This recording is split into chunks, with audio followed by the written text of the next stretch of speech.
Party ఫిరాయించినట్టు ఆధారాలు లేవు. 5 ఎమ్మెల్యేల అనర్హత పిటిషన్లపై స్పీకర్ కీలక తీర్పు. గూడెం మైపాల్ రెడ్డి, బండ్ల కృష్ణమోహన్ రెడ్డి, అరికపుడి గాంధీ, ప్రకాష్ గౌడ్, తెల్ల వెంకట్రావుపై అనర్హత వేటుకు నిరాకరణ. బీఆర్ఎస్ ఎమ్మెల్యేలు దాఖలు చేసిన అనర్హత పిటిషన్లు డిస్మిస్. పోచారం సంజయ్ కుమార్, కాళయాదయ్య కూడా విచారణ పూర్తి. నేడు తీర్పు కాపీలను రేపు సుప్రీంకోర్టుకు పంపనున్న స్పీకర్.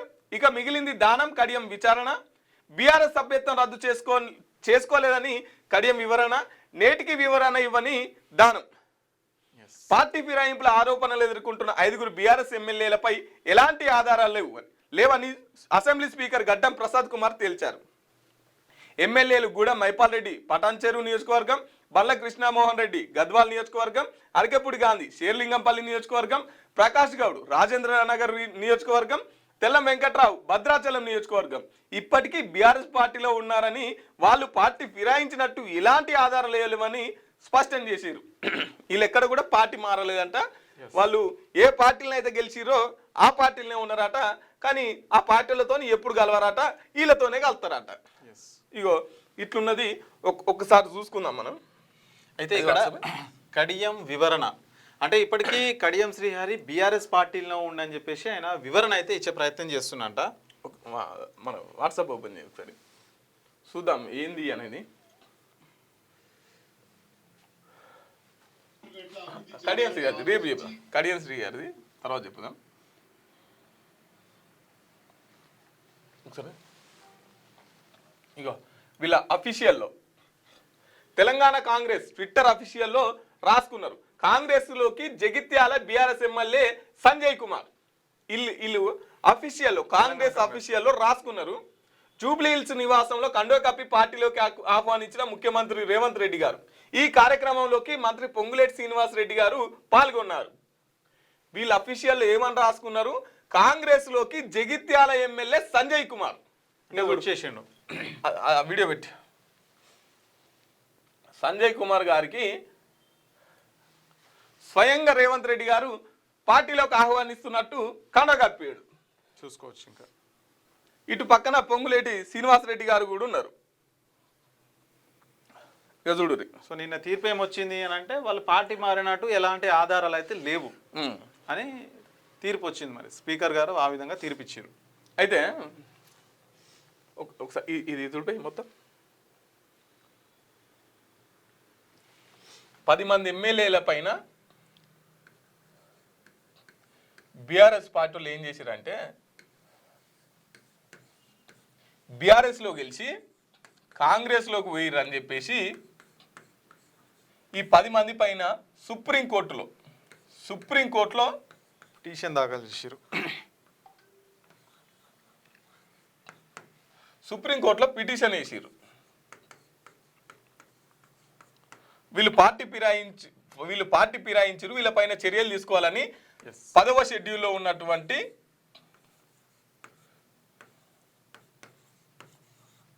పార్టీ ఫిరాయింపుల చట్టం ద్వారా సుప్రీంకోర్టుకి వెళ్ళారు. దీన్ని జస్టిస్ గవాయ్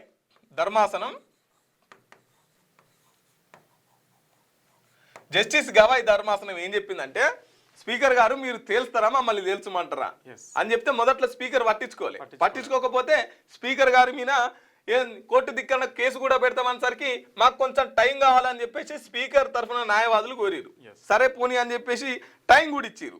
టైం కూడా ఇస్తే ఇప్పుడు తప్పదు కదా. సో సుప్రీంకోర్టు చెప్పింది కాబట్టి తప్పదు కాబట్టి చర్యలు తీసుకుంటున్నాం అని చెప్పేసి నిన్న ఒక 5 మీద ఇచ్చిండు. 3 నెలల టైం ఇచ్చింది సుప్రీంకోర్టు. 3 నెలలు కంప్లీట్ అయిపోతారు. ఒకసారి ఇలా పేరు రాయి. ఈ 5 పేర్లు నిన్న ఇచ్చిర్రు. తెల్లం వెంకట్రావు,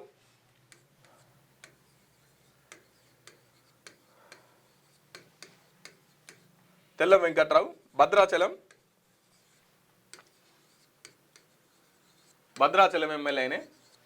రెండవది బండ్ల Krishnamohan Gadwal MLA.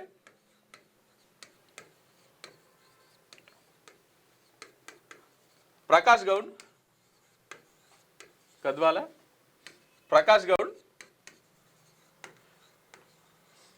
Rajendra Nagar,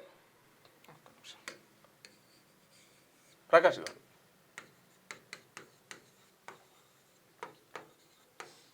Rajendra Nagar MLA.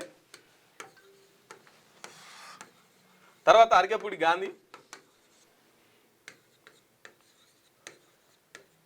Serilingampally MLA,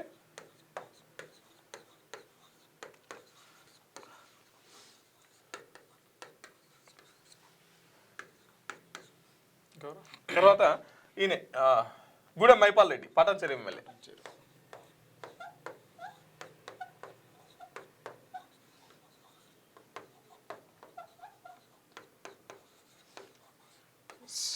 ఇగో 5 ఎమ్మెల్యేలు: తెల్లం వెంకట్రావు భద్రాచలం ఎమ్మెల్యే, బల్ల Krishnamohan Gadwal MLA, Prakash Goud Rajendra Nagar MLA, Arekapudi Gandhi Serilingampally MLA, Gudem Mypal Reddy Patancheru MLA. ఈ 5 కూడా ఏ పార్టీలకు పోలేదని చెప్పేసి స్పీకర్ గారు క్లీన్ చీట్ ఇచ్చిర్రు. వీళ్ళు ఏ పార్టీలకు పోలే అంటే స్పీకర్ ఏమంటున్నాడంటే కాంగ్రెస్ లోకి చేరినట్టు ఆధారాలు లేవు, అధికారిక ఆధారాలు లేవు, అధికారిక ఆధారాలు లేవు, సాక్ష్యాలు లేవు, అధికారిక ఆధారాలు లేవు. పార్టీ సభ్యత్వం తీసుకున్నట్టు అంటే కాంగ్రెస్ పార్టీ సభ్యత్వం తీసుకున్నట్టు సభ్యత పత్రం ఉంటుంది కదా, అవునవును, అది కూడా లేదు లేదు సభ్యత్వం. తర్వాత అసెంబ్లీలో విప్ ఉల్లంఘించిన రికార్డు లేదు.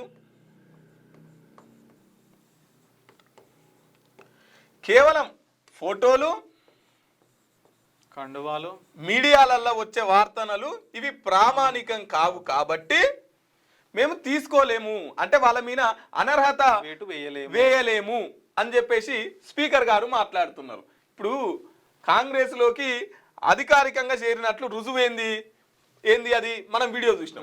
స్వయంగా రేవంత్ రెడ్డి గారే కండవ కప్పినట్టు అఫీషియల్ పేజీలో రాసుకున్నారు, అఫీషియల్ పేజ్ లో కూడా వాళ్ళు రాసుకున్నారు. తర్వాత పార్టీ సభ్యత్వం తీసుకున్నట్టు ఆధారాలు అంటే మనకు చూపిస్తారా? వీళ్ళు ఇచ్చింది చూపిస్తారా, వాళ్ళు తీసుకుంది చూపిస్తారా? అది మీ పార్టీ సంబంధించిన అంశం, మీ అంతర్గత విషయాలు అవి. మీరు ఇచ్చిరా ఇయ్యలేదా ఏంది అనేది అది మీకు తెలిసినటువంటి విషయం. మరి ఇక ఇప్పుడు కేవలం ఫోటోలు దీని ద్వారానే మేము ఇయ్యలేమంటే ఇంకేం చేయాలి? మరి సాధారణమైన జనం అంటే ఇంకా ఇప్పుడు పార్టీ చేంజ్ అయినట్టు ఏం ఆధారం కావాలి, ఇంకేం కావాలి? అంటే ఇప్పుడు ఆయన చెప్పినా నేను పార్టీ మారినా అని చెప్పినా దానికి సాక్ష్యం లాగా తీసుకోకపోతే ఇంకా ఏం కావాలనేది అర్థం కాదు. అంటే ఇక్కడ విప్పుకు వ్యతిరేకంగా ఓటేలని చెప్పేసి మాట్లాడుతున్నారు కాబట్టి వీళ్ళను మేము అనర్హత పిటిషన్ వీళ్ళ మీద అనర్హత వేటు వేయలేము అని చెప్పేసి స్పీకర్ గారు మాట్లాడుతున్నారు. 10 మంది ఎమ్మెల్యేలు ఇవాళ ఒక 3 ఉన్నారట, ఇంకో 2 తర్వాత ఎల్లుండి చెప్తారట.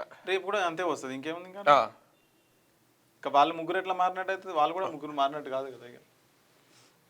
మీకు వార్తలు రాయడం, విశ్లేషణ చేయడం వచ్చా? అన్యాయాన్ని ప్రశ్నించడం తెలుసా? ఇంకెందుకు ఆలస్యం? క్యూ న్యూస్ మిమ్మల్ని ఆహ్వానిస్తుంది. ఉమ్మడి ఆదిలాబాద్, వరంగల్, కరీంనగర్, నిజామాబాద్, ఖమ్మం, మెదక్, రంగారెడ్డి, హైదరాబాద్, మహబూబ్ నగర్ జిల్లాలకు రిపోర్టర్స్ కావాలను సంప్రదించవలసిన ఫోన్ నెంబర్ 8688926084.